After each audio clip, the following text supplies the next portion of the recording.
જો મિત્રો તમે મોડાસા ગોધરા હાઈવે પરથી પસાર થતા હોય તો ચિરંજીવી પાર્ટી પ્લોટના એક્ઝેક્ટ આગળવાળા કોમ્પ્લેક્સમાં આવેલા ભજીયા હાઉસની મુલાકાત અવશ્ય લેજો। ત્યાં જઈ અમે ગરમા ગરમ ટિક્કીઓ મંગાવી લીધી અને ત્યાં દાદાએ મરચા અને ડુંગળી આપી દીધા અને તેની તો કઢી સાથે ખાવાની મજા જ અલગ હતી। એ ખાઈ અમે ચા સાથે ગરમા ગરમ મેથીના ગોટા મંગાવી લીધા। ત્યાં ચોખ્ખાઈનું ખૂબ જ ધ્યાન રાખવામાં આવે છે। ત્યાં પીવાના પાણીની અને હાથ ધોવાના પાણીની પણ સગવડ છે। ત્યાંનું લોકેશન તમે સ્ક્રીન પર જોઈ શકો છો। દુકાનની અંદર મિત્રો કોમ્પ્યુટરને લગતા એટલે કે પાસપોર્ટ અને આધાર કાર્ડના કામો કરી આપવામાં આવશે અને ત્યાં તમને પરીક્ષાઓના ફોર્મ ભરી આપવામાં આવશે। મિત્રો તે જગ્યાએ બધી જ વસ્તુ પ્યોર સિંગતેલમાંથી બનાવવામાં આવે છે। જો તમને મારા ઉપર વિશ્વાસ ન હોય તો આ વિડીયો સાંભળો।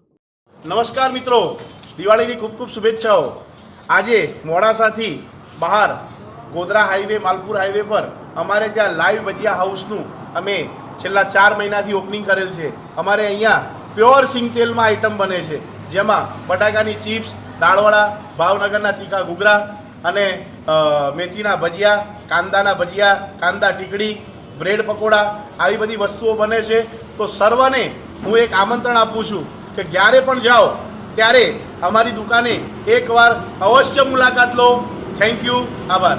તો રાહ શેની જોવો છો, પોકી જાઓ।